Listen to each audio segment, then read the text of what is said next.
Swaraj express की खास पेशकश जनता मांगे जवाब में आपका स्वागत है। आपके साथ मैं हूं स्मित त्रिपाठी। राजनीतिक फांस बनती जा रही है जातिगत जनगणना।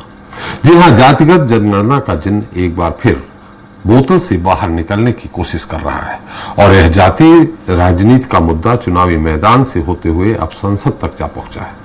बहस सीधे विपक्ष और सत्ता पक्ष के बीच आमने सामने की हो रही है। हालांकि भारत में जातिगत जनगणना की मांग काफी पुरानी है। इसका मकसद अलग अलग जातियों की संख्या के आधार पर उन्हें सरकारी नौकरी में आरक्षण देना और जरूरतमंदों तक सरकारी योजनाओं का लाभ पहुंचाना बताया जाता है। एक तरफ जाति जनगणना सरकार के लिए बड़ी चुनौती है तो दूसरी तरफ विपक्ष सामाजिक न्याय के नाम पर जातिगत जनगणना का मुद्दा उठाकर बीजेपी पर दबाव बनाने और दलित पिछड़े वोट को अपने पक्ष में करने की कोशिश कर रहा है। राहुल गांधी का कहना है कि जातिगत जनगणना राजनीतिक फैसला नहीं बल्कि न्याय और हिस्सेदारी का फैसला है, गरीबों को शक्ति देने वाला फैसला है। वहीं बीजेपी का कहना है कि हमेशा देश को तोड़ने का काम करने वाली कांग्रेस एक बार फिर देश में हिंसा और अराजकता भड़काने की कोशिश कर रही है। ऐसे में सवाल ये भी है कि आखिर जाति जनगणना पर चल रही बहस का फायदा किसे मिलेगा? केंद्र में सत्ताधारी एनडीए को या फिर पहले के मुकाबले मजबूत विपक्ष बनकर उभरे इंडिया ब्लॉक को? आज चर्चा जाति पर जंग के इसी मुद्दे पर।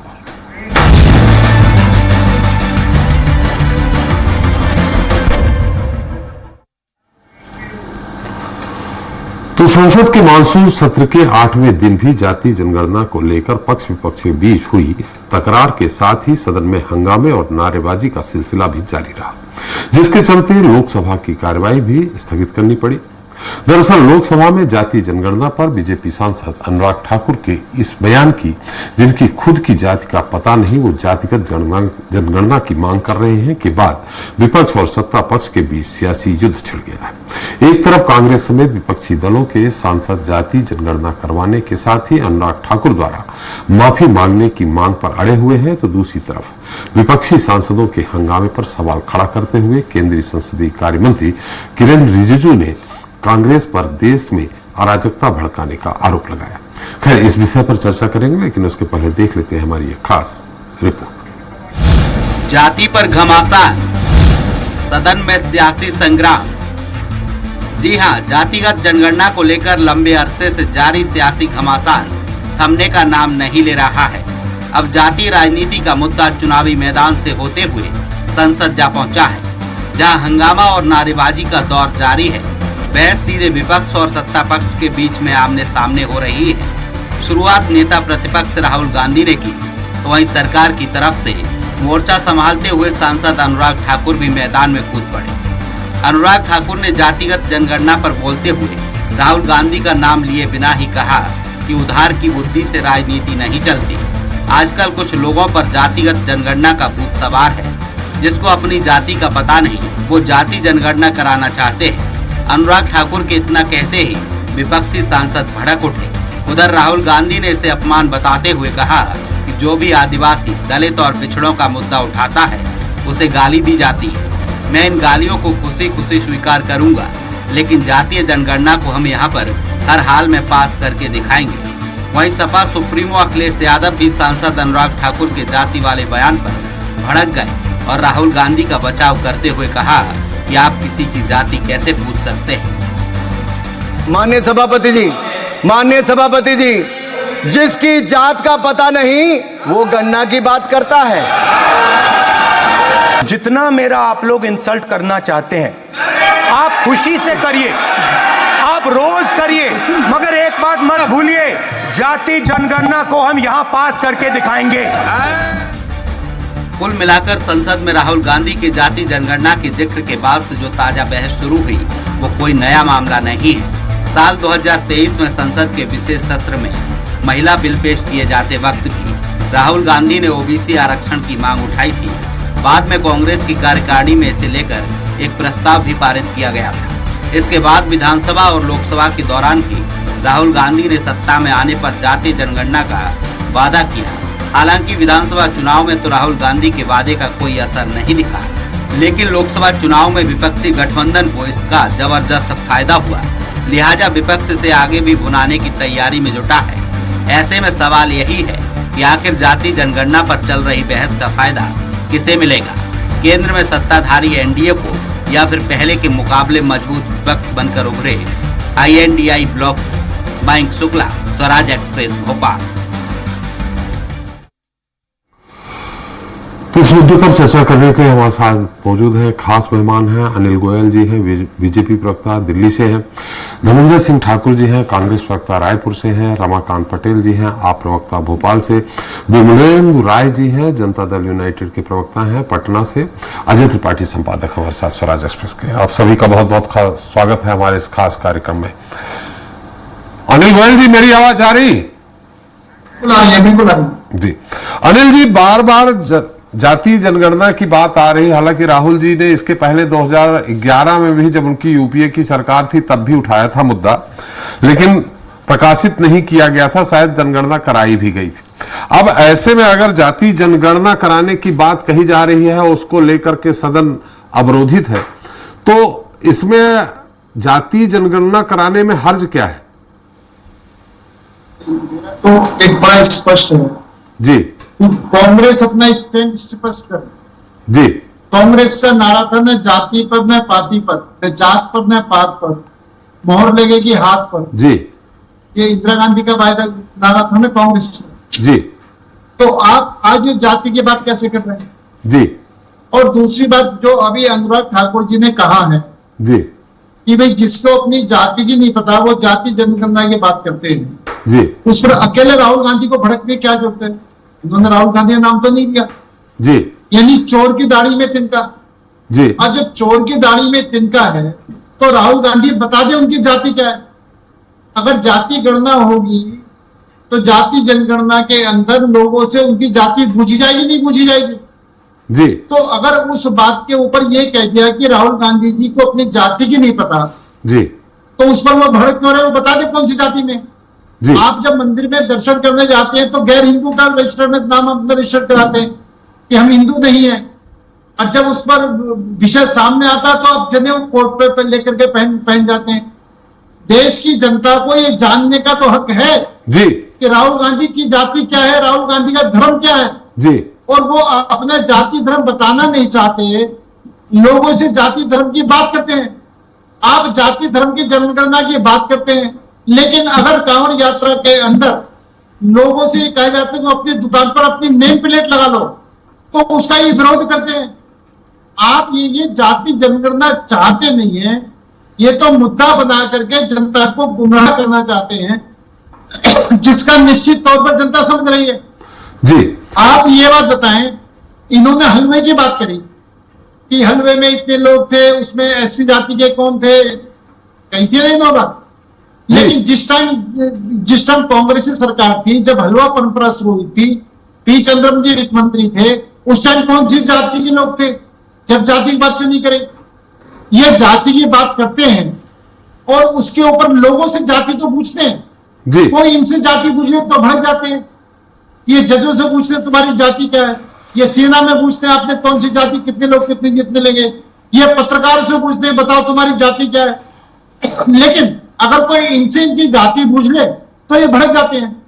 दो चीजें हैं अनिल जी, दो चीजें हैं। एक तो आपने कहा कि ये गैर हिंदू रजिस्टर में अपना नाम दर्ज कराते हैं, ये कहां आपने देख लिया, पढ़ लिया? दूसरा आपने कहा कि ये सब लोगों से जाति पूछते हैं, किस जगह किससे किसकी जाति पूछ ली, कौन से पत्रकार से पूछ ली? आप अगर पत्रकार सम्मेलन में इन्होंने पत्रकारों का नाम पूछा है, तुम्हारा नाम क्या है, तुम्हारी जाति क्या है जी, ये निश्चित तौर पर। अब एक बात बताओ ना जी, जब हलवा शेयर मनी हुई थी जी, तो इन्होंने पूछी तुम्हारे कितने SC कोटे के लोग हैं, कितने दलित कोटे के लोग हैं, कितने किस कोटे के लोग, ये बताएंगे? अरे हलवा शेयर मनी एक सिस्टम है और उस सिस्टम पे वहां के लोगों ने पूजा करी है। और मैं ये बात एक बात इनके साथ साथ पूछना चाहता हूँ जी, मैं पूछ रहा हूं इनसे, इन्होंने नहीं पूछी तो राजीव गांधी फाउंडेशन में 9 लोग हैं जी, कितने लोग SC ST कोटे के हैं, कितने लोग पिछड़े वर्ग के हैं? राजीव गांधी चैरिटेबल ट्रस्ट में 5 लोग हैं, कितने लोग SC ST के हैं, कितने लोग पिछड़े वर्ग के हैं? ना उसमें कोई लोग SC ST का है पिछड़े वर्ग का, ना उसमें कोई SC ST पिछड़े वर्ग का लोग है। ये सब बात कहते हैं, ये काम थोड़ी करते हैं। जहां पर इनकी सरकारें हैं वहां पर इन्होंने पिछड़े वर्गों के लिए SC ST के लिए कितने विधायक लड़ाए, कितनों को इन्होंने सीटें दी, कितने लोगों को इन्होंने नौकरियां दी, कितने जी। परसेंट लोग वहां पर हैं, जी इसका इनके पास कोई जवाब नहीं जी। है। इनके पास सिर्फ सरकार को बदनाम करना जी और सरकार के खिलाफ वातावरण खड़ा करने के अलावा इनके पास कोई भी जवाब नहीं है। आप ये बताओ, इनके संगठन के अंदर कितने परसेंट SC ST के लोग हैं, कितने परसेंट पिछड़े वर्ग के लोग हैं। आप सारे चीजों को सिर्फ लोगों को गुमराह करना, लोगों को भड़काना, लोगों को सड़कों पर लाना, लोगों को जाति पाति में बांटना, ये लग आप लोगों का काम। आप देश हित की बात कर रहे हैं, देश को बांटने की बात कर रहे हैं। चलिए, अभी आरक्षण की बात नहीं हो रही है अनिल जी, अभी तो जाति जनगणना की बात हो रही है। आपने आरक्षण की भी बात कर दी। खैर, इस मुद्दे पे हमारे साथ धनंजय जी हैं, उनसे पूछ लेते हैं, रायपुर से हैं। धनंजय जी, मेरी आवाज आ रही है आपको? आ रही है जी। धनंजय जी, बहुत सारी बातें अनिल जी कही, आप निश्चित तौर पे उसका उत्तर देंगे। उन्होंने कहा कि गैर हिंदू रजिस्टर में नाम इंद्राज कराते हैं, अन्य अन्य कई तरह की बातें की। ले एक सवाल हमारा है आपसे, राहुल जी ने ये बात उठाई जब यूपीए की सरकार थी, तब 1961 से जाति जनगणना नहीं हुई, लेकिन 2011 में जातिगत जनगणना के डाटा को सार्वजनिक करने और आरक्षण में 50% सीमा को समाप्त करने की मांग राहुल गांधी जी के द्वारा की गई थी। अब जब अगर जातीय आधार पे जनगणना हुई है तो आपकी ही सरकार थी, राहुल जी के इशारों पे चलती थी, उस समय सार्वजनिक क्यों नहीं कर दिया गया? 2018 में जाके क्यों उठाया गया? धनंजय जी,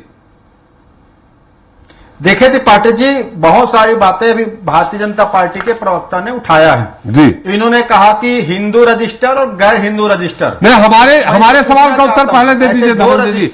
हमारे सवाल का उत्तर दे दीजिए पहले, हमारे सवाल का उत्तर दे दीजिए पहले। 10/11 में देश भर पे आर्थिक, सामाजिक और जातिगत गणना करवाई गई थी। 2011 में आपकी ही सरकार रही होगी, उस समय इसको सार्वजनिक क्यों नहीं किया? 2018 में जाकर के उन्होंने क्यों मांग उठाई?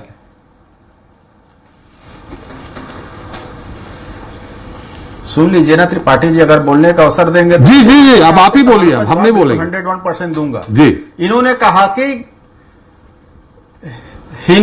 कि हिंदू रजिस्टर और गैर हिंदू रजिस्टर। जी। मुझे भाई साहब बताने की कृपा करेंगे कि ऐसे दो रजिस्टर कहां पर रखे जाते हैं, ये बताने की कृपा करेंगे, पहली बात। दूसरी बात, इन्होंने बहुत सारी बातें कही, राजीव गांधी फाउंडेशन को लेकर इन्होंने बातें कही और बहुत सारी बातें कही। भाई, राजीव गांधी फाउंडेशन कोई सरकारी संस्था तो है नहीं, एक ट्रस्ट है, तो उसमें जो लोग उसे फाउंडर वो रहेंगे। दूसरी बात, आपने पूछा कि आपने जातिगत जनगणना करवाया था, उसको सार्वजनिक क्यों नहीं किया गया? जी। हमारे सरकार के दौरान जो जातिगत जनगणना हुए थे और उसके बाद आप देखेंगे उसमें कुछ त्रुटियां थी, उन त्रुटियों को सुधार करने के बाद उसको जारी करना था, लेकिन हम सरकार से बाहर हो गए जी। उसके बाद वो जारी नहीं हुआ। तीसरी बात, मैं भारतीय जनता पार्टी के मित्रों से पूछना चाहता हूं, इनको जातिगत जनगणना से परहेज क्यों है? जी। इनको क्या आपत्ति हो जाता है जब ST, SC और OBC वर्ग की हक और अधिकार के बाद आदरणीय राहुल गांधी जी कहते हैं, इनको पीड़ा क्यों होती है? ये सरकार जब नीति बनाती है कि OBC वर्ग को इतना सरकारी योजनाओं में लाभ मिलेगा, SC वर्ग को सरकारी योजना में इतना लाभ मिलेगा, ST वर्ग को इतना हो जाएगा, और 2011 के बाद जनगणना ही नहीं हुआ है और जातिगत जनगणना होगा तो अधिकार उनको तो मिलेगा ना। हम कांग्रेस पार्टी ने अपने घोषणा पत्र में भी शामिल किया था, हम लगातार हम मांग कर रहे हैं कि जातिगत जनगणना होनी चाहिए ताकि उन वर्गों को उनका वास्तविक हक मिले, अधिकार मिले। पर ये सरकार उस बात पर क्यों काम नहीं करना चाहती? इस प्रकार से अनुराग जी ने सदन में जाति पूछा है, क्या ये सदन में व्यवस्था है कि आप किसी जाति पूछ सकते हैं? नहीं, उन्होंने ये नहीं कहा, उन्होंने ये नहीं कहा, उन्होंने कहा, जो आवाज उठा रहे हैं, उन्होंने ये कहा कि जिनकी अपनी जाति का पता नहीं, उन्होंने नाम नहीं लिया किसी का।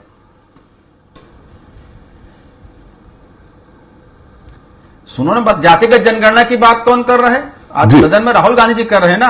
अगर आप सदन में एक जिम्मेदार मंत्री अगर ऐसी बात करेंगे, मतलब जिनको जाति का पता नहीं, ये शब्द आप कोट करिएगा, तो क्या अनुराग जी इस प्रदेश के, इस देश के ST, SC, OBC वर्ग को कह रहे हैं कि उनके जाति का पता नहीं है? कहीं ना कहीं उनको अपमान तो कर रहे हैं ना। और मुझे तो इन बयान के बाद वो दौर याद आ गया जो मैं पुस्तकों में पढ़ा हूं, बहुत सारे बुजुर्गों के मुंह से सुना हूं कि पहले एक दौर था जब कुआं में पानी भरने पर जाति पूछा जाता था, तालाब के घाट पर नहाने में जाति पूछा जाता था। आज वही स्थिति सदन में भी दिख रहा है। आप जाति पूछने वाले कौन होते हैं? अगर जातिगत जनगणना आप कराएंगे ना तो मैं समझ सकता हूं उस बात को कि जातिगत जनगणना के जो अधिकारी होंगे वो इस देश के महामहिम राष्ट्रपति महोदय के पास भी जाएंगे सर्वेक्षण करने, इस देश के प्रधानमंत्री के पास भी जाएंगे और राहुल गांधी जी के पास भी जाएंगे और राहुल गांधी जी उनको बताएंगे उनकी जाति कौन है। पर क्या सदन में आप इस प्रकार से उपहास उड़ा के आप उन वर्गों का अपमान नहीं कर रहे हैं जिनकी हक की बात राहुल गांधी जी कर रहे हैं? क्योंकि एक नाकाम प्रधानमंत्री नरेंद्र मोदी जी जो इस वर्गों के अधिकार से वंचित रखे हुए हैं और आप कितनी पीड़ा की हो रही है। आप दुनिया भर की बात कर ले, हिंदू रजिस्टर, गैर हिंदू रजिस्टर, ये किसने रखा है? कि हिंदू मानते हैं जो 2 रजिस्टर के वहां पे एंट्री करके रखे हैं? क्या आप एसटी, ओसी, ओबीसी वर्ग को अपमानित करना चाहते हैं? और ये सरकार नाकाम हो चुकी है, इसके लिए अनुराग सिंह जी को माफी मांगना चाहिए। उन्होंने राहुल गांधी जी के साथ इस देश के एसटी, ओबीसी वर्गों से उनकी जाति पूछने का काम किया है। ये अधिकार अनुराग जी को नहीं है, ना सदन अधिकार देता है। ये जब जातिगत जनगणना की घोषणा होगी तो स्वाभाविक रूप से मेरे पास भी जब जनगणना के अधिकारी आएंगे मैं उनको एंट्री दूंगा, क्योंकि वो उनके हक के लिए एंट्री जाति पूछेंगे और अनुराग जी उनके उपहास उड़ाने के जाति पूछ रहे हैं। ठाकुर साहब उन्होंने हिंदू और गैर हिंदू कहा है, अनिल जी ने हिंदू और गैर हिंदू। और आप जो पिछड़ा वर्ग, अनुसूचित जाति, अनुसूचित जनजाति की बात कर रहे हैं, ये हिंदू ही है। हिंदू और गैर हिंदू जी भाई, तो ये किनको गैर हिंदू मानते हैं? और ये रजिस्टर किसने रखा है? क्यों रखा गया यहाँ पे हिंदू और गैर हिंदू रजिस्टर, और किस जगह पे रखा गया है? क्या सरकार इतने भेदभाव को बढ़ावा दे रही है सरकार? जी चलिए हम पूछ लेंगे उनसे, अनिल जी से, अभी उनके पास जाएंगे। तो आपने बात उठाई है, हमारे साथ जनता दल यूनाइटेड के विमलेंदु राय जी हैं। विमलेंदु, मेरी आवाज आ रही है आपको? जी हाँ, आवाज आ रही है। विमलेंदु जी, आप किसके साथ हैं? जातिगत जनगणना होनी चाहिए या नहीं होनी चाहिए, ये स्पष्ट हो जाए, क्योंकि जनता दल यूनाइटेड, एक मिनट, हमारे सवाल है, जनता दल यूनाइटेड से हैं आप। आपके यहां बिहार में जातिगत जनगणना करा ली गई, उसको सार्वजनिक भी कर दिया गया। इसके पहले कर्नाटक में भी कराई गई, सार्वजनिक नहीं हुआ, अन्य जो भी कारण रहे हों। अब आज की स्थिति में बीजेपी इसके पक्ष में नहीं है और बीजेपी के साथ आप बिहार में भी सरकार चला रहे हैं और केंद्र में भी आप बीजेपी के अंग हैं। आप किस तरफ है? जातिगत जनगणना होनी चाहिए या नहीं होना चाहिए? ये तो स्पष्ट हो गया कि हमारी पार्टी जातीय जनगणना के पूरी तरह पक्ष में थी जी, लेकिन कुछ सवाल है जो आज जो है वह उस पर गंभीर चिंतन करने की जरूरत है जी। देखिए, राहुल गांधी आज कह रहे हैं कि जातीय जनगणना होनी चाहिए पूरे देश में जी। हमने सबसे पहले बिहार में जातीय जनगणना की बात की जी, और जब बात की तो सारे दलों को उसमें साथ में लिया जी। यहां तक कि बीजेपी भी बिहार में हमारे जातीय जनगणना के पक्ष में ही थी जी। लेकिन साथ साथ आखिर उसका मकसद क्या है? जी, राहुल जी का मकसद और माननीय नीतीश कुमार जी का मकसद, उनका मकसद अलग अलग है। राहुल गांधी जी पूरे देश में एक जातीय उन्माद पैदा करने के लिए आज ये चर्चा कर रहे हैं जी। और उन्होंने तो घोषणा पत्र में भी लिखा था, लेकिन जनता ने सिर्फ 99 सीट देकर उनको पूरी तरह से जो है वह नकार दिया। यानी पूरे देश का जो मैंडेट है वो ये कहता है कि पूरे देश स्तर पर जातीय जनगणना की कोई जरूरत नहीं, लेकिन बिहार के लोगों को जरूरत थी। इसके कारण ये था कि 1931 के बाद से कभी जातीय की गणना नहीं हुई थी जी। लेकिन माननीय नीतीश कुमार ने यहाँ जातीय जनगणना के साथ साथ आर्थिक सर्वेक्षण भी कराया है। हमारा मुख्य उद्देश्य ये था कि हम ये देखें कि हमारी जो है वह 1931 के बाद से अभी तक में किन किन जातियों में आर्थिक रूप से कौन सबल हुए। नहीं, 1931 के बाद तो कहीं नहीं हुई। आपने 1931 के बाद 1931 के बाद कहीं नहीं हुई। पूरी बात वही मैं कहना चाह रहा हूं जी कि राहुल गांधी जी तो आज बहुत सारे स्टेट में उनकी सत्ता है, उनकी सरकार है, क्यों नहीं राज्य स्तर पे वो जातीय जनगणना या आर्थिक सर्वेक्षण ही करा लें? देखिए, उनकी मंशा ही नहीं है, इसलिए मंशा उनकी एक ही है कि किसी तरह से जातीय स्तर पर उत्पाद पैदा किया जाए और बीजेपी को घेरा जाए।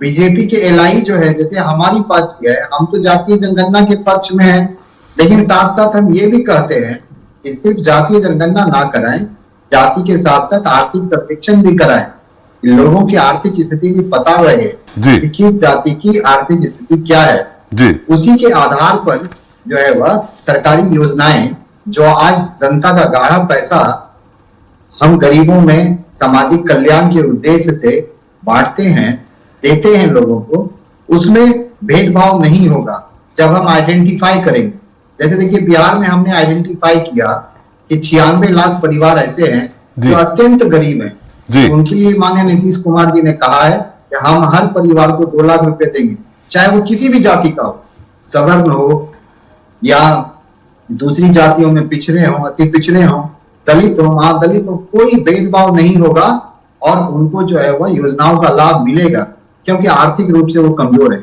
लेकिन राहुल गांधी जी की ये मंशा तो है नहीं। राहुल जी की क्या मंशा है? उनकी मंशा स्पष्ट दिख रही है सदन में।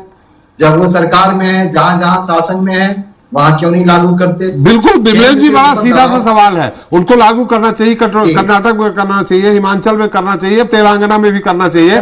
बिल्कुल सीधा सवाल है, सीधा सवाल। आप जाति जनगणना के आप पक्ष में हैं, जाति जनगणना के आप पक्ष में हैं, तो आप कह रहे हैं सिर्फ बिहार में उपयोगिता है उसकी। सुनिए, बिहार में उपयोगिता है उसकी, उत्तर प्रदेश में क्यों नहीं है, मध्य प्रदेश में क्यों नहीं है, छत्तीसगढ़ में क्यों नहीं है?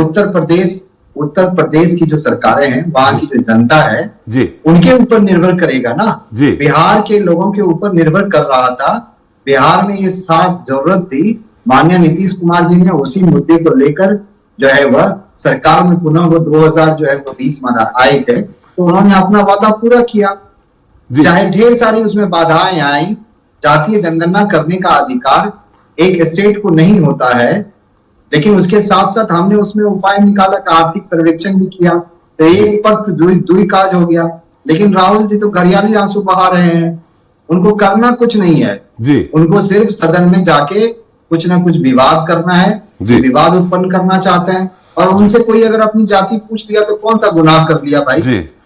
हर किसी को पूछने का, आप सार्वजनिक जीवन में है तो हर किसी को पूछने का अधिकार है, खासकर ऐसे स्तर पर जहां पर कि यह देखा जाता है कि आरक्षण भी मिलता है। आप देखते हैं SC ST को सदन में जो है वह अधिकार है कि नहीं, उनकी सीटें आरक्षित है कि नहीं, चलिए वहां तो जाति बतानी पड़ेगी ना। राहुल गांधी जी अपने एफिडेविट में जाति भी लिखे हैं कि आखिर वो किस जाति से आते हैं, इसमें बुराई क्या है जी? और इसमें गाली देने वाली बात नहीं है। यार आप बता दीजिए आप किस जाति के हैं, किस धर्म के हैं, लेकिन आप कहिएगा नहीं हम किसी जाति और किसी धर्म के नहीं, लेकिन दूसरे लोगों की गिनती कराएंगे। तो जो लोग बजट में शामिल थे, जो राष्ट्र के लिए कार्य कर रहे थे, उनकी जाति वो लोगों को बता रहे हैं, लेकिन अपनी बात जाति बताने में उन्हें कष्ट होता है, वो जाति गाली नजर आती है। बिल्कुल बिमलेश जी, जाति बताएं ना बताएं ये उनका हक है। अभी तो कुछ ऐसा है नहीं, जब जनगणना होगी हक नहीं सर, वो अधिकार देखिए, वो तो जनप्रतिनिधि है, जनता ने उनको चुन को भेजा है। अगर वो दूसरों के ऊपर उंगली उठाएंगे कि कितने लोग जो है बजट में शामिल थे, वो किस किस जाति के थे। अभी आपने देखा होगा, इधर उन्होंने आंकड़ा निकाला कि इतने लोग सवर्ण जो है वह सेक्रेटरी लेवल पे, इतने लोग जो है वह सवर्ण हैं और इतने दलित हैं, इतने अति पिछड़े हैं। जब वो दूसरों की जाति देख रहे हैं, अपनी जाति बताने में क्या हर्ज है श्रीमान? चलिए विमलेश जी, बताना भी नहीं है। विमलेश जी, निश्चित तौर पे विमलेश जी हम आपके पास फिर से आएंगे। और बिहार में जो जाति गणना जनगणना हुई है, आपने कहा उसमें भारतीय जनता पार्टी के भी पक्ष के लोग थे, तो उसमें सांसद संजय जायसवाल जी ने आपके जो जनगणना हुई है उसमें सवाल उठाए हैं। उस सवाल को मैं आपके पास आऊंगा, पूछूंगा। विमलेश जी एक मिनट, सवाल मैं आऊंगा आपके पास, पूछूंगा। अभी बहुत समय है हमारे साथ, आप प्रवक्ता हैं, पटेल साहब हैं, पटेल जी, रमाकांत सबका एक विचार ले लिया जी। जी विमलन जी, मैं आऊंगा आपके पास। रमाकांत जी, आप पार्टी इंडिया गठबंधन, क्या आप राहुल गांधी जी के साथ हैं? जाति जनगणना होनी चाहिए। हालांकि ये जाति जनगणना को लेकर के कई बार सवाल उठते रहे हैं, और सवाल ये उठते रहे खासकर पिछड़ा वर्ग को लेकर के। 2011 में भारतीय जनता पार्टी के एक सांसद ने भी बात उठाई थी कि अगर जाति जनगणना नहीं होती है तो पिछड़ों के साथ अगले 10-20 साल तक न्याय नहीं हो पाएगा। आप पार्टी के हैं, आप पिछड़े से नहीं, हम आपको मान के, आप पार्टी का क्या स्टैंडर्ड? जी निश्चित तौर पे त्रिपाठी जी, सरकार की तमाम योजनाओं का लाभ जी कैसे लोगों को मिलेगा जब पता ही नहीं रहेगा कि किस जाति के कितने लोग हैं देश के अंदर। अनुसूचित जाति के लिए क्या योजनाएं हैं, अनुसूचित जनजाति के लोगों के लिए क्या योजनाएं हैं, अल्पसंख्यक के लिए, अन्य पिछड़ा वर्ग के लिए सरकार की क्या योजनाएं हैं। इसका लाभ तो सही तरीके से तभी मिल पाएगा लोगों को जब सरकार के पास ये डाटा होगा, वो सार्वजनिक डाटा होगा कि इस जाति के इस देश में इतने लोग हैं। लेकिन दुर्भाग्य है कि अनुराग ठाकुर जैसे नेता, जो गोली छाप नेता है, गोली मार छाप नेता है, वो गोली मार छाप मतलब इनका एक बयान आपने सुना था, गोली मारो सालों को, ये उनका ही, इसलिए उनका नाम पड़ गया। उनकी पार्टी बीजेपी में हर काम जो है जाति देख करके होती है। चाहे श्री राम मंदिर निर्माण जब हो रहा था उसके भूमि पूजन की बात करें, तत्कालीन राष्ट्रपति रामनाथ कोविंद जी को उसमें नहीं बुलाया जाता है। उद्घाटन के समय अभी की जो राष्ट्रपति हैं द्रौपदी मुर्मू जी को नहीं बुलाया जाता है। नए संसद भवन के उद्घाटन में माननीय राष्ट्रपति जी को नहीं बुलाया जाता है। अखिलेश यादव जी अपनी पत्नी के साथ कन्नौज में महादेव मंदिर में दर्शन करने पहुंच जाते हैं तो भारतीय जनता पार्टी के लोग गंगा जल से मंदिर को धुलवाने का काम करते हैं। तो ये भारतीय जनता पार्टी की मानसिकता पटेल साहब, आपने कहा संसद भवन का, राम मंदिर निर्माण का, उसमें तो आप छोड़ दीजिए, उसमें कोई सवाल नहीं था। पिछड़ा वर्ग से प्रधानमंत्री पिछड़ा वर्ग से ही आते हैं। नहीं, मैं क्या कह रहा हूं, आप भारतीय जनता पार्टी की मानसिकता तो देखिए। मध्य प्रदेश के अंदर नेमावर में कांड होता है, 5 लोगों की, अनुसूचित जनजाति के 5 लोगों की निर्मम हत्या कर दी जाती है। 15 फीट गड्ढा खोद के नमक डाल के उनको दफना दिया जाता है। ये आप कहां का मुद्दा कहां ले गए? बिल्कुल, आप देखिए ना, भारतीय जनता पार्टी ये मुद्दा एक आदिवासियों से मध्य प्रदेश के अंदर ही आदिवासी के सर पे पेशाब करने का काम भारतीय जनता पार्टी के नेता। अरे ये आप जनगणना पे बात करिए, उन मुद्दों पे मत जाइए। आप जनगणना पे बात करिए ना। आप क्राइम की तरफ जा रहे हैं, ये क्राइम है। पूरा विपक्ष जातिगत जनगणना की बात कर रहा है, विरोध कर रही है भारतीय जनता पार्टी। क्यों कर रही है? अभी भारतीय जनता पार्टी के प्रवक्ता जी कह रहे थे कि नेम प्लेट से विपक्ष को बड़ी दिक्कत हो रही थी। अरे नेम प्लेट को जो है ना अस्वीकार किया है, उसको जो है कौन सा नेम प्लेट किया है? नेम प्लेट जो कांवड़ यात्रा में दुकानों में नेम प्लेट की बात भारतीय जनता पार्टी कर रही थी, सर्वोच्च न्यायालय ने मना किया है कि नेम प्लेट नहीं लगा सकते, नहीं लगाने दिया जाएगा। सर्वोच्च न्यायालय के खिलाफ ये लोग जाते हैं। तो भारतीय जनता पार्टी को दलितों से, पिछड़ों से, अल्पसंख्यकों से नफरत है और इस वजह से फिर भी पिछड़े को प्रधानमंत्री बना दिया, फिर भी पिछड़े को प्रधानमंत्री बना दिया। पिछड़ों से नफरत है तो कौन कहता है ये पिछड़े के प्रधानमंत्री? क्यों? नरेंद्र मोदी जी पिछड़ी जात से नहीं आते? अभी जब वोट नहीं मिल रहे थे, हार रहे थे, तब कभी जो है मंगलसूत्र कर रहे थे। पिछड़ा वर्ग से नरेंद्र मोदी जी नहीं आते क्या? नरेंद्र मोदी जी तो कह रहे थे मैं चाय बेचता था। क्या वो चाय बेचते थे?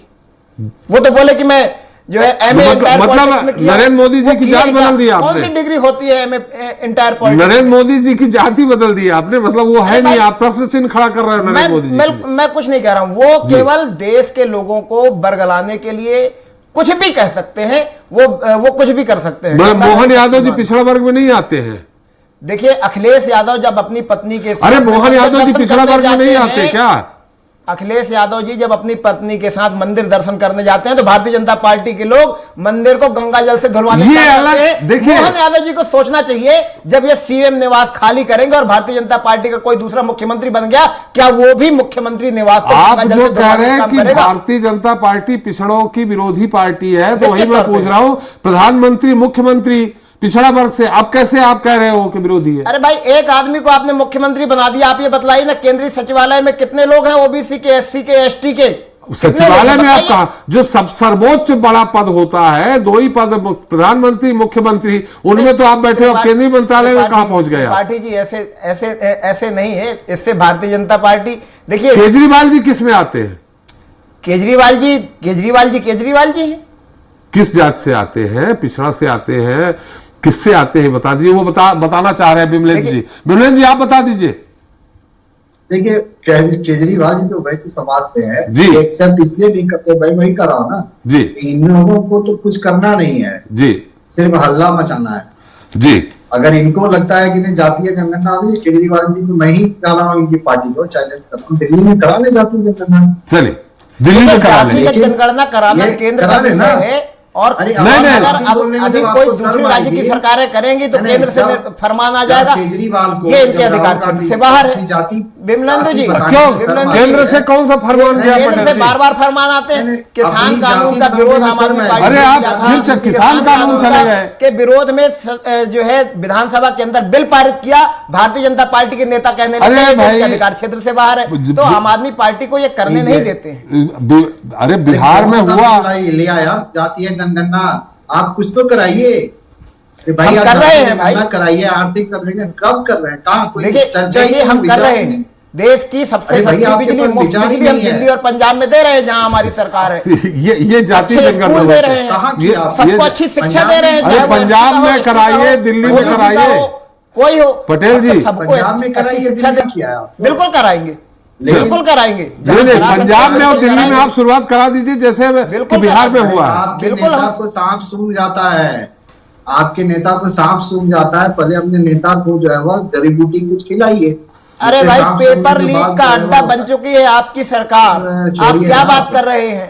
पेपर लीक के बारे में एक शब्द नहीं निकलता है, सारे कमाने में लगे हैं, लूटने में लगे हुए हैं। अब आप सुप्रीम कोर्ट के चलिए बिमलेन जी एक मिनट, बिमलेन जी अभी मुद्दा भटक रहा है, कहाँ पेपर लीक, कहाँ क्राइम और इस सब में चला जा रहा है। अजय जी आपकी टिप्पणी चाहिए इस पूरे मुद्दे में। आपने धनंजय जी को भी सुना, अनिल जी को भी सुना, बिमलेन जी को और रमाकांत जी को भी, फिर हम एक बार फिर अनिल जी के पास जाएंगे।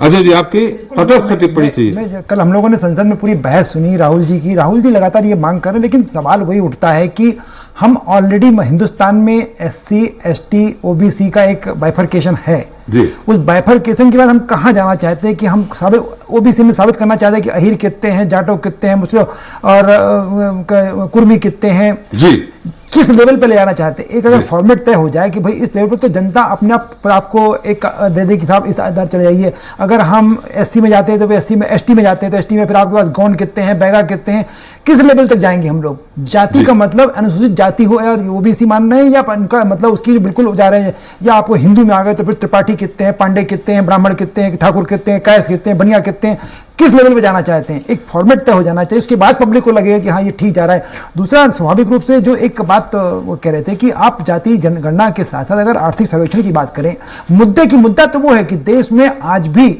बहुत सारे OBC के लोग, बहुत सारे SC के लोग, बहुत सारे ST के लोग अच्छे पदों पे, अच्छे क्रीमी लेयर जिसे कहते हैं, क्रीमी लेयर को आप छोड़ करके नई कहानी शुरू कर देते हैं। तो थोड़ा सा एक सिस्टमेटिक ढंग से बात करके अगर बात करें तो स्वाभाविक रूप से हिंदुस्तान की जनता आपका भी सपोर्ट करेगी, और जो लोग जाति जनगणना कहना चाहते हैं उससे फायदा क्या होगा ये सामने आना चाहिए। बिल्कुल, आर्थिक संरक्षण भी होना चाहिए। अनिल जी मेरी आवाज आ रही है आपको? अनिल जी, धनंजय जी ने बहुत सारी बातें कही हैं। उन्होंने ये भी कहा कि कहां किस मंदिर में या किस जगह पे 2 रजिस्टर रखे हुए हैं, एक बात कही। बिमलन जी ने तो खैर आपका सपोर्ट किया, उन्होंने तो चिट भी मेरी पट भी मेरी और सिक्का तो उनका है ही, दोनों बात कह दी। वो पक्ष में भी है विपक्ष में भी है, सारी बातें उनके पास जाएंगे। लेकिन पक्ष में है क्यों नहीं है? पक्ष में है, पक्ष में है नहीं क्यों? सरकार बिल लाएगी जातीय जनगणना के साथ साथ आर्थिक सर्वेक्षण का भी बिल लाए, पक्ष में है, तो फिर केंद्र में समर्थन क्यों दे रहे हैं? नहीं करवा रही है बीजेपी सरकार तो। नहीं, बीजेपी से देखिए, सरकार, मैंने कहा ना कि सिर्फ एक बिहार का मामला नहीं है, और भी स्टेट है। ये राष्ट्र जब एक संगठित राष्ट्र होगा, कहाँ किसकी जरूरत है? मान लीजिए गुजरात में जरूरत नहीं है तो वहां क्यों करवाएं जी? चलिए बिमलन जी, अनिल जी, जरूरत के हिसाब से है जी। इसको आप स्पेसिफिक नहीं कर दीजिए कि हर किसी को करना ही चाहिए। दिल्ली जैसा शहर है, एक ऑलरेडी ऐसा शहर जो राष्ट्र में राजधानी है और सबसे उन्नत स्तर पर है, वहां कराने की अगर जरूरत नहीं है तो मत कराइए। मेरा ये कहना है कि आखिर उद्देश्य क्या है जी। विमलेन जी आपके पास फिर आऊंगा। अभी हमारे अनिल जी से मैंने सवाल किया है। अनिल जी, आप निश्चित तौर पे आप धनंजय जी का और रमाकांत जी के सवालों का उत्तर दे देंगे, लेकिन मेरा भी एक सवाल है। बिल्कुल जाति जनगणना पे फिलहाल बीजेपी तटस्थ है, और जहां तक उसका रुख है कि वो जाति जनगणना नहीं करवाने के पक्ष में, लेकिन आप फिर मुस्लिमों के उसमें क्यों करवाना चाहते हैं? पसमानदा मुसलमान आपने सुना होगा, जिसमें ईसाई आते हैं, कसाई आते हैं, जुलाहे आते हैं, घनिया आती हैं। तो पसमानदा मुसलमानों की बात क्यों करते हैं जाति आधार पे? पसमानदा मुसलमान और दूसरे मुसलमान, वहां भी एक ही रहने दीजिए जी। एक तो पहले बात इन्होंने कही थी कौन से मंदिर में किताब जी। मैं स्वराज एक्सप्रेस न्यूज के चैनल से स्पष्ट तौर से कह रहा हूं कि राहुल गांधी ये मना कर दें कि उन्होंने किसी भी रजिस्टर में नहीं लिखा कि मैं हिंदू नहीं हूं। गैर हिंदू रजिस्टर में इन्होंने एंट्री नहीं करी हो। मैं मंदिर का नाम भी दिखाऊंगा, रजिस्टर भी दिखाऊंगा। ये मैं नहीं तो मेरे खिलाफ माननीय दावा कांग्रेस पार्टी कर सकती है, राहुल गांधी कर सकती जी। लेकिन निष्पक्ष तौर पर अगर उन्होंने नहीं कहा, नहीं लिखा हो, गैर हिंदू रजिस्टर में अपने नाम की एंट्री ना करी हो, तो मैं दावे के साथ इस बात को कह रहा हूं। पहली बात, क्योंकि ये पहले राहुल गांधी से पूछ ले। नहीं तो अगर उन्होंने रजिस्टर की है तो आप बता दीजिए ना, अगर रजिस्टर की है कि इस जगह पर मैं कह रहा हूं वो माने तो करवाओ ना। इतना बड़ा नेता कितना बड़ा झूठ बोले ये तो पता चल जाए जी कि अगर वो धनंजय जी क्योंकि भारतीय जनता पार्टी के नेता झूठ बोलने के बीमारी अरे धनंजय जी देखिए बड़ी झूठ बोल रहे हैं। अरे धनंजय जी अपने समय पे धनंजय जी अपने समय पे बहुत स्वस्थ बहस हो रही है। अरे सुना है नहीं ये फर्जी बात क्यों कर रहे हैं? अरे धनंजय जी आपके पास आएंगे तो आप अपनी बात कहिएगा। बहुत स्वस्थ बहस हो रही है, बीच में टीका टिप्पणी करेंगे तो बात नहीं हो पाएगी। उनकी बात आ जाए मैं फिर आपके पास आ जाऊंगा, आप अपनी बात रख लीजिएगा। ये इन्होंने आरोप लगाए ना, इनको बताने में तकलीफ क्यों हो रहा है? क्योंकि मन में चले मैं सवाल कर रहा हूं ना, मैं सवाल कर रहा हूं। मन में नफरत भरा हुआ है, चलिए बात कर रही है। धनंजय जी देखिए ये टीका टिप्पणी बीच में होगी। भरे हुए दिमाग है इनका, अरे कचरा भरा इनके दिमाग में। चलिए ये बहस कहीं और चली जाएगी। आरोप लगाना सबूत है यहाँ पे, तो माफी मांगे यहाँ पे ये। चले वो दे रहे हैं, अरे हम सवाल कर रहे हैं वो दे रहे हैं। आप बीच में बहुत स्वस्थ बहस हो रही थी अपने क्रम में ओबीसी को लेकर। अरे धनंजय जी अपने क्रम में बोलिएगा भाई, मैं आपके पास आ रहा हूँ। बात कर रहे हैं यहाँ पे। चले हम बात कर रहे हैं, सवाल हम कर रहे हैं उनसे। कैसे बोल दिए जब इनके पास सबूत नहीं है तो फर्जी बात करते हैं। सच सुनने की हिम्मत नहीं है क्या बहस नहीं करने देंगे, बात नहीं आने देंगे? नफरत का धनंजय जी हम आ रहे हैं आपके पास, आप अपनी सारी बातें कह लीजिए। आरोप लगाया नहीं, जब पूछे चले तो हम पूछ रहे हैं ना, हम पूछ रहे हैं, आप क्यों पूछ रहे हैं? अरे हम पूछ रहे हैं ना अनिल जी। हाँ जी बताए यहाँ पर जिसे माफी मांगे। धनंजय जी राहुल साहब पूछूंगा जाकर के, राहुल गांधी बजट करते ना, मैं माफी मांग लूंगा, मेरे पर मानहानि केस करो आप। क्यों आपको पता नहीं है? फर्जी बात करते बैठ के देश में नफरत फैलाना चाहते हैं। आप आरोप लगा रहे हैं, आपको सबूत प्रस्तुत करना चाहिए। अगर आपने साहस की माफी मांगी है, फर्जी बात करते बैठ के आप पर उनसे नफरत निकालिए दिमाग से। और एसटी ओबीसी और एसटी ओबीसी के खिलाफ जो जहर आपके मन में भरा है उसको निकालिए। मना करा दो ना, अभी मैं SC पे आ रहा हूँ, अभी तुम्हारे उसका ही पर्दा। जी अनिल जी आप सुन लो एक मिनट जी। त्रिपाठी अरे आपके अरे यार धनंजय जी अरे बात होने दीजिए आप, अरे बात होने दीजिए, दिमाग से निकाल दीजिए, बात होने दीजिए, आपकी बात आ जाए फिर आपके पास आएंगे। अगर बहस ही नहीं होने देंगे तो 1 घंटा निकल जाएगा। इनके नेता झूठ बोलते हैं, अरे टीवी बैठ के झूठ बोल रहे हैं। अरे प्रति गेम झूठ आप बोल रहे हो, आप में सुनने की हिम्मत नहीं है। आपके कब सामने बताइए ना, फर्जी बात ना करें, 420 ना करें, सबूत दीजिए, सबूत माफी मांगिए। सबूत ये 420 नहीं चलेगा, भाजपा कार्यालय नहीं है। अरे धनंजय जी स्वस्थ बहस हो रही है, अपने टाइम पे सब बात कर रहे हैं, तो आप 420 बात मत करिए। अरे इसी तरह बहस करेंगे। आप जमानत पर जेल से बाहर हैं, राहुल गांधी सोनिया गांधी जमानत पर जेल से बाहर है। दिखाइए जेल से बाहर। अरे जमानत पर तो आपके लोग हैं, तड़ी पार है, तड़ी पार। गुजरात के कोर्ट ने तड़ी पार किया था। राहुल गांधी सोनिया गांधी जमानत पे जेल से बाहर। अरे मुद्दे पे अनिल जी मुद्दे पे आ जाइए, अनिल जी मुद्दे पे आ जाइए। अरे तड़ी पार किए थे। अरे यार धनंजय जी, अरे यार धनंजय जी 1 मिनट, बात अनिल जी मुद्दे पे, मुद्दा भटक गया।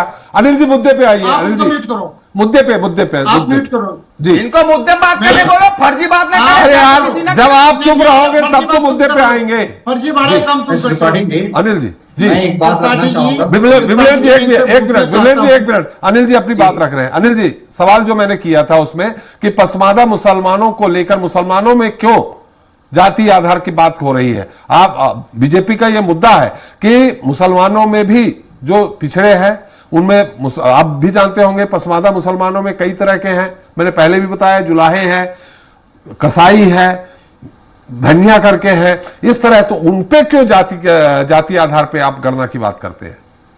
त्रिपाठी जी अपने बड़ा स्पष्ट तौर से है जी कि हम गरीब के साथ हैं जी, और जिस तरीके से हमने 10% का आरक्षण जी गरीब जो आर्थिक क्षेत्र में कमजोर वर्ग के लोग हैं जी, उनको हमने एक्स्ट्रा आरक्षण की सुविधा करी है जी, उसमें चाहे हिंदू हैं चाहे मुसलमान हैं जी, कोई भी है, लेकिन अगर वो गरीब हैं, पिछड़े हैं, तो उनको मदद मिलनी चाहिए आर्थिक स्थिति पर पिछड़े लोगों को जी।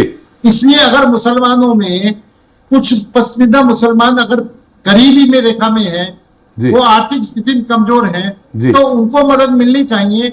जैसे हिंदुओं के गरीबों को मदद की बात कर रहे हैं, वैसे मुसलमानों के गरीबों की मदद की बात कर रहे हैं। ये हिंदू मुस्लिम करके हमको लड़ाना चाहते हैं, ये जाति पात भी हमें बांटना चाहते हैं।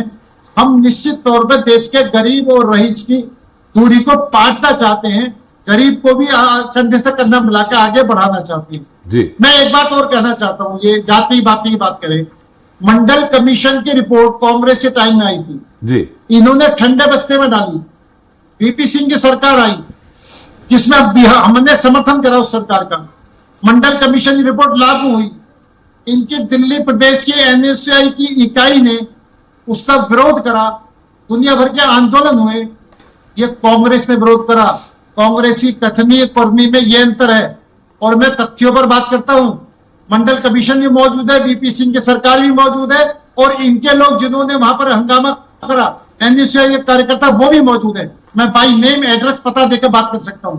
दूसरी बात, मैं इनसे ये बात पूछना चाहता हूं कि कर्नाटक सरकार में अगर इनकी जब जातिगत जनगणना हो गई, वो सार्वजनिक क्यों नहीं कर रहे? ये घड़ियाली आंसू क्यों बहा रहे हैं? ये घड़ियालू आंसू बहा करके लोगों की हमदर्दी लेना चाहते हैं। धनंजय जी आ रहा हूं, आपकी पास आ रहा हूं धनंजय जी, उनकी बात आ जाए। काम करना नहीं चाहते। दूसरा, मैं इनसे ये बात पूछना चाहता हूं, चाहे हिमाचल हो, चाहे बंगाल हो, चाहे पंजाब हो, चाहे दिल्ली हो, इन सरकारों में इनको जातीय जनगणना करने से कितने रोका है, लेकिन इन्होंने करना कुछ नहीं है।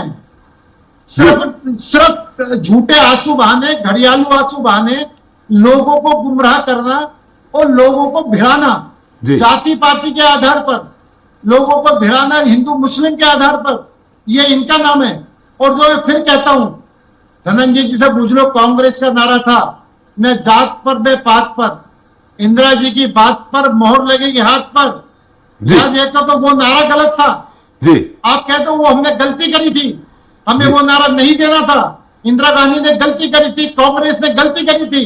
हम जात पात पर ही वोट मांगेंगे, हम हिंदू मुस्लिम पर वोट मांगेंगे, हम देश को बांटेंगे। ये बात, ये कांग्रेस का दोहरा चरित्र जो है सामने दिखाई देता है, इसलिए मैं स्पष्ट तौर से कहता हूं।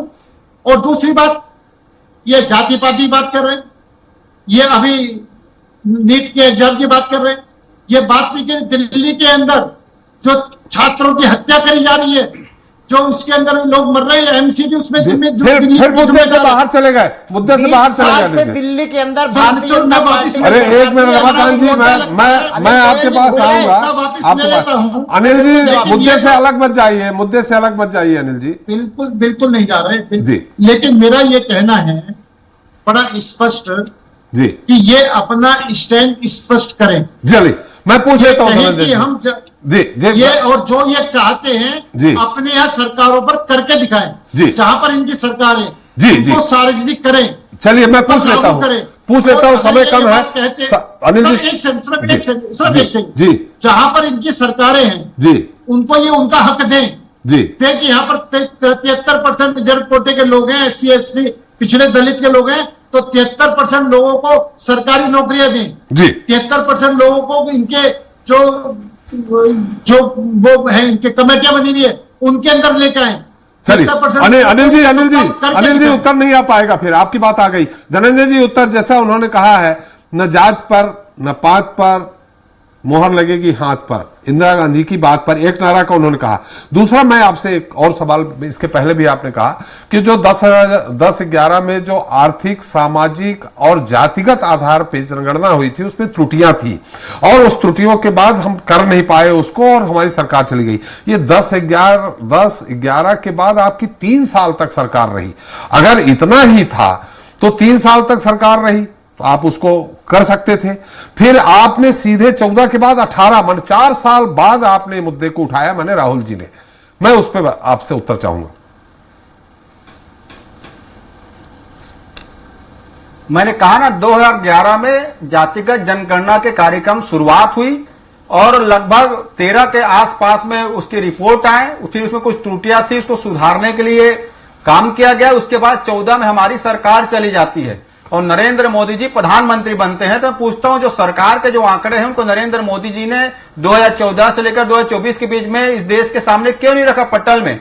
अगर हम गलत होते, दूध का दूध और पानी का पानी हो जाता। हमने कहा ना, त्रुटियां थी, उसको सुधारने में काम लगा। पहली बात, दूसरी बात, बड़ी बड़ी बात कर रहे थे गोयल जी, कर्नाटक में क्यों नहीं कराते, उत्तर प्रदेश में क्यों नहीं कराते, फलाना राज्य में क्यों नहीं कराते।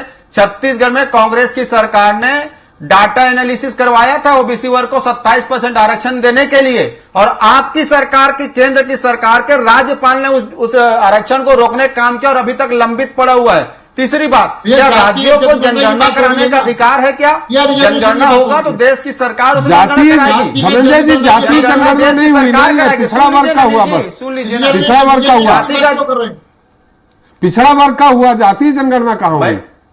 हुआ ना, हमने 27% आरक्षण की बात करो ना भाई, पिछड़ा वर्ग का डाटा कलेक्शन किए ना, उसमें पिछड़ा वर्ग नहीं, सभी जातियों का करना था ना, सभी जातियों का। अरे भैया, पिछड़ा वर्ग के अंदर जातियां ही आती है। अरे सभी सुन लीजिए ना, उसमें उस आरक्षण में सामान्य वर्ग का भी हुआ। अरे सुन लीजिए ना भाई, सुनिए ना, त्रिपाठी जी सुनेंगे तो बोल पाऊंगा ना। जी जी जी बोलिए। उस वर्ग में ये इनसे शांत कराइए, इनके झूठ फंस गया, इनका पोल खोल रहा हूं मैं। सामान्य वर्ग के भी इसमें डाटा कलेक्शन हुआ था, तभी 4% सामान्य वर्गों को आरक्षण देने के उस 76% आरक्षण में व्यवस्था की गई थी। 27% आरक्षण ओबीसी वर्ग के लिए किया गया था, 13% शेड्यूल कास्ट के लिए किया गया था, और 32% शेड्यूल ट्राइबल के लिए किया गया था। ये एक डाटा था। किसी भी राज्य सरकार को जनगणना कराने का अधिकार नहीं है। ये कह रहे हैं, केरल की बात करें, तमिलनाडु की बात करें, हिमाचल की, मैं कहता हूं देश की सरकार कराए। मध्य प्रदेश में भी जातिगत जनगणना होगा। क्यों डरते हैं नरेंद्र मोदी जी जातिगत जनगणना कराने से? क्योंकि उसमें एसटी, ओबीसी और एससी वर्ग के लोगों को उनके उपस्थिति के अनुसार उनको आरक्षण का लाभ मिलेगा। ये सरकार के लोग तो संविधान बदलने की बात करते हैं, इनके पितृ संगठन आरक्षण खत्म करने की बात करते हैं। ये कैसे जातिगत जनगणना कराएंगे? आप दुनिया भर की बात कर लीजिए। मैं पूछता हूं, जातिगत जनगणना कराकर उनको अधिकार देने में क्या तकलीफ हो रही नरेंद्र मोदी जी को? देश की आर्थिक स्थिति आप देख लीजिए, 3 से 4% लोगों के पास देश के 75% पूंजी है, 80 करोड़ लोग भूखे मर रहे हैं। रोजगार की क्या स्थिति है? अगर जाति का संरक्षण होगा, पिछड़ा को मिलेगा। और एक गोयल जी बैठ के बड़ी बड़ी बात कर रहे हैं, एक गोयल बैठ के बड़ी बात कर रहे हैं, नरेंद्र मोदी जी में क्षमता नहीं है जातिगत कराने, क्योंकि अडानी अंबानी ये 2 वर्ग हैं। अरे ये फिर चला गया दूसरी तरफ मुद्दा, अडानी अंबानी, और ये कहां से आ गया? कराइए ना जातिगत जनगणना। क्यों डर रहे नरेंद्र मोदी जी? जातिगत जनगणना आपसे सवाल किया गया है धनंजय जी की कर्नाटक में जातीय जनगणना हुई है, तो उसको सार्वजनिक क्यों नहीं कर रहे? धनंजय जी सार्वजनिक क्यों नहीं कर रहे कर्नाटक सरकार? एससी ओबीसी के खिलाफ नफरत बने भर के रखे हुए हैं। आपने हिमाचल में क्यों नहीं कराई? आप बंगाल में क्यों नहीं करा रहे? आप पंजाब में क्यों नहीं करा रहे? आप दिल्ली में क्यों नहीं करा रहे? आप क्यों एससी ओबीसी वर्ग को उसका अधिकार नहीं डर रहे हैं? क्या अडानी अंबानी ने मदद किया है? क्या देश के संपत्ति में अडानी? चलिए अनिल जी, धनंजय जी समय मेरा हो रहा है। विमलेश जी कुछ कहना चाह रहे हैं। धनंजय जी, अनिल जी, अरे सुनिए तो, अरे विमलेश जी कुछ कहना चाह रहे हैं, पटना से बैठे हैं। अरे धनंजय जी भाई, कांग्रेस जी विमलेश जी मेरा सवाल तो सुन लीजिए, आप अपनी बात रखें, मेरा सवाल सुन लीजिए। सवाल यह है कि आपने कहा बहुत अच्छे से बिहार में जातीय जनगणना हुई, इसमें भारतीय जनता पार्टी के लोग भी सहमत थे, लेकिन आपने संजय जायसवाल जी का नाम सुना होगा, सांसद हैं, पूर्व अध्यक्ष भी हैं भारतीय जनता पार्टी के। उन्होंने सवाल उठाया था कि बनिया जाति जो है उसको कम जाति बताया गया, कुर्मी जाति, सीधे सीधे मैं नाम नहीं लूंगा कुर्मी जाति से कौन आते हैं, उन्होंने कहा कि नालंदा के आसपास के अलावा कुर्मी जाति के लोग नहीं हैं, और फिर भी उनको 2.87 बताया और बनियों को 2.41 बताया। तो इस पे उन्होंने सवाल खड़ा किया था कि ब्लॉक स्तर पे आप जो जनगणना कराई है वो ब्लॉक स्तर पे आप आंकड़े दे दीजिए। तो ब्लॉक स्तर पे आंकड़े क्यों नहीं दिए? देखिए कारण है बहुत सारे ना। देखिए हमने जिस उद्देश्य से कराया था जातीय जनगणना के साथ साथ आर्थिक सर्वेक्षण भी कराया था जी, तो हमने जो इस उद्देश्य से कराया था, ये सवाल हो सकते हैं, कोई जाति ये कह सकता है कि मेरी जाति कम दिखाई गई कोई, लेकिन जो आंकड़े आते हैं सरकार की, जो आंकड़े हैं वो पूरी तरह से ऑथेंटिक आंकड़े होते हैं। उस पर सवाल उठाना किसी का व्यक्तिगत हो सकता है, लेकिन मास लेवल पे तो आपको बिहार में इस तरह की चर्चा नहीं है।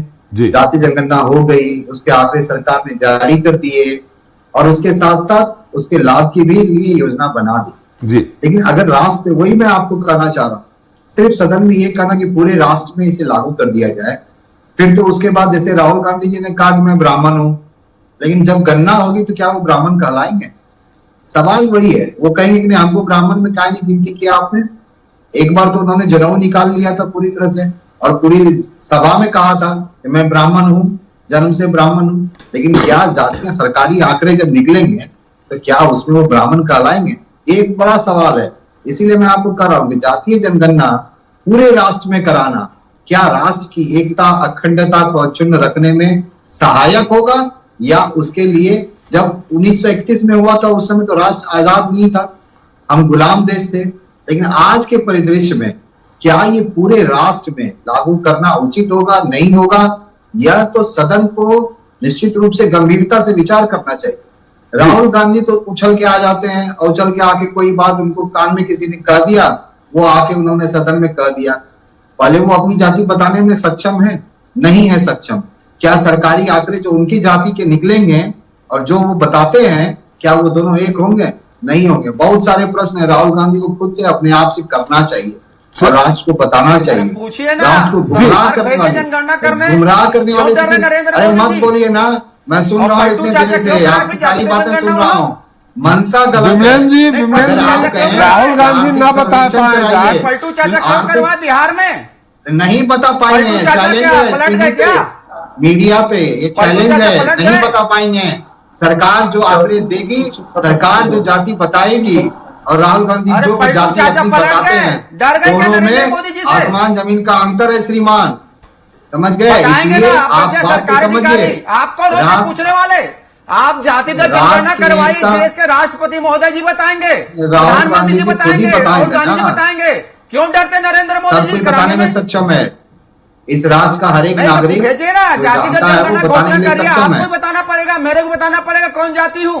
हम लोग पलटू राम चाचा की तरह कह तो रहा हूँ, सरकार जो आंकड़े जारी करेगी और जो मैं बताऊंगा वो दोनों अलग अलग तो नहीं हो सकते ना। राष्ट्रपति महोदय जी बताएंगे, प्रधानमंत्री जी बताएंगे, राहुल गांधी जी बताएंगे, हम भी बताएंगे। संजय जी वो बता रहे हैं, अपनी बात बता रहे हैं, आपकी बारी समाप्त हो गई, उनकी बारी आई है, उनसे उनने बड़े ध्यान से सुना। सबकी एफिडेविट दी हुई है राष्ट्रपति, प्रधानमंत्री जी की भी, राहुल गांधी जी ने अपनी एफिडेविट। आप पलटू राम चाचा की बात कर रहे हो, बता तो रहे हम कुर्मी समुदाय से हैं, बता तो रहे पलटू राम चाचा। उन्होंने तो बता ही दिया कुर्मी समुदाय के हैं, एफिडेविट है, अति पिछड़े समाज से वो आते हैं। नहीं क्या चलिए, ये मुद्दा नहीं है। जिस दिन सरकार बनाने की बात आएगी उस दिन धनंजय जी आपसे इसमें बात कर ली जाएगी। बिमलेन जी, अपनी समय हमारा समाप्त हो रहा है, बिमलेन जी अपनी बात संक्षेप में समाप्त करें। मेरी यही बात करना, ये सरकार को सोचना है कि पूरे राष्ट्र को अक्षुण्ण रखने के लिए, एक रखने के लिए क्या ये आज के परिदृश्य में जरूरी है कि नहीं है। अगर उन्हें लगेगा कि नहीं जरूरी है, ये प्रस्ताव आना चाहिए, तो वो लाएंगे तो हम लोग स्वागत करेंगे। अगर वो नहीं लाते हैं तो हमारी पार्टी उसके लिए कोई आंदोलन नहीं कर रही है कि आप जाति जनगणना लाइए। बिहार के लिए जरूरी था, बिहार के लिए हमने किया, लेकिन पूरे राष्ट्र स्तर पर ये गंभीर चिंतन का विषय है। राहुल गांधी जी को इस तरह के जो चीजें हैं, इसमें आज के परिदृश्य में, आज आधुनिक भारत के, नए भारत के निर्माण नरेंद्र मोदी जी के नेतृत्व में जो हो रहा है, उसमें क्या जातीय जनगणना बाधक होगा? बिमलेन जी बात आ गई आपके, सोचने वाला विषय। बिमलेन जी बात आ गई, चलते चलते बहुत महत्वपूर्ण सवाल है, हम सिर्फ उसी पे बात करना चाह रहे हैं। रमाकांत जी उसी पे उत्तर चाहेंगे कि क्या पंजाब, आप जाति जनगणना के होनी चाहिए, ये आपकी पार्टी, आप पार्टी उसके पक्ष में है, क्या पंजाब और दिल्ली में आपकी पार्टी जाति जनगणना के शुरुआत करेगी? देखिए त्रिपाठी जी, जाति जनगणना केंद्र का विषय है और राज्य में बिहार में करवा लिया, ये केंद्र को करना है। आम आदमी पार्टी जातिगत जनगणना के पक्ष में है, हमेशा से आवाज उठाती रही है। जब ये डाटा होगा कि किस जाति के कितने लोग हैं, तब सरकार के द्वारा उस जाति के उन्मूलन के लिए जो योजनाएं चलाई जा रही हैं, तब सही तरीके से उसका चलिए केंद्र के नहीं है, मैं आपको बता दूं राज्य सरकार करा सकती है, और जैसा बिहार में करा लिया गया है, कर्नाटक में प्रकाशित नहीं हुआ है, वहां भी करा लिया गया है, तो ये मुद्दा अलग है। अजय जी बहुत संक्षेप में आपकी टिप्पणी। देखिए बातें बड़ी हो रही है, बड़ा सिंपल समझिए कि वो सेंसस का पावर वास्तव में सेंट्रल गवर्नमेंट को ही होता है, सेंसस जिसे कहते हैं। बिहार में, कर्नाटक में जो हुआ असल में ये सर्वे है, डाटा कलेक्शन कम एनालिसिस, ये जनगणना नहीं है। जब जहां बिहार में भी ये आर्थिक सर्वेक्षण पर जातिगत सर्वेक्षण ये सब मिला के हुआ, इसे सर्वेक्षण कहते हैं। और दूसरा कर्नाटक में हुआ, जो अगर कोई राज्य चाहता है या कोई पार्टी चाहती है कि अगर उसको वास्तविकता पता पड़ जाए तो बहुत सारे साधन है। छत्तीसगढ़ में जैसे वो कह रहे हैं कि डाटा कलेक्शन हुआ है, आपको याद होगा कि मध्य प्रदेश में भी 4 महीने पहले पिछली सरकार के समय में लास्ट में जब मामला सुप्रीम कोर्ट में गया था तो सुप्रीम कोर्ट ने सवाल किया कि ओबीसी है कितने, तो आनंद फानंद में हमारे यहाँ भी डाटा कलेक्शन हुआ था, ओबीसी 27% आरक्षण को लेकर डाटा कलेक्शन। तो डाटा कलेक्शन, दूसरा नेशनल सैंपल सर्वे ऑर्गेनाइजेशन जो है हिंदुस्तान भारत सरकार का, वो बहुत सारे सर्वे ऐसे करता है जिससे कि अगर आपकी मंशा सिर्फ ये है कि किस जाति को कितना कल्याणकारी लाभ देना है, तो बहुत सारे सर्वे होते हैं, बहुत सारे संस्थाएं जो रात दिन ये करती रहती है, साल भर आंकड़े आते हैं। 10 साल की सेंसस का इंतजार किए बिना अगर आप उसको इंप्लीमेंट करना चाहते हैं तो आपके पास बहुत सारे साधन, बहुत सारे संसाधन हो सकते हैं। चल, बहुत बहुत धन्यवाद अनिल जी आपका, धनंजय जी आपका, रमाकांत जी आपका और विमलेन जी आपका। हमें आपने समय दिया, अपना अमूल्य समय दिया, उसके लिए एक बार बहुत बहुत फिर से धन्यवाद। अजय जी आपका भी। तो आज हमने चर्चा की जाति गणना को लेकर जारी सियासी विवाद की, जहां बीजेपी इस मुद्दे से बचने की कोशिश कर रही है तो दूसरी तरफ विपक्ष जातिगत जनगणना कराने को लेकर हमलावर है, खासकर कांग्रेस। उधर बीजेपी के साथ मिलकर बिहार में सरकार बनाने वाले नीतीश कुमार का कहना है कि वो प्रधानमंत्री मोदी से बिहार के प्रस्ताव को 9वीं अनुसूची में शामिल करने की गुजारिश कर चुके हैं। वहीं लोक जनशक्ति पार्टी के प्रमुख और केंद्रीय मंत्री प्रमुख चिराग पासवान ने राष्ट्रव्यापी जातीय जनगणना का समर्थन तो किया है, लेकिन इसके आंकड़े सार्वजनिक करने के बजाय सरकार के पास ही रहने की बात कही है ताकि समाज में विभाजन पैदा न हो। आज के लिए इतना ही। नमस्कार।